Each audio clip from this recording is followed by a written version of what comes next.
Hello guys, in today's video, I'm going to show you how to recover Hotmail accounts the easy way. Let's begin.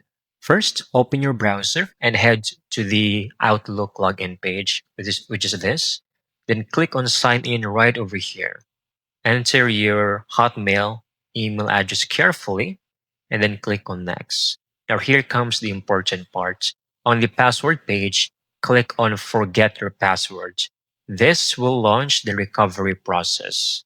Choose a recovery option like receiving a code via your phone or alternate email. Make sure to enter the code to confirm it's definitely your account. Okay. And once verified, make sure to create a new strong password using letters, numbers, and symbols.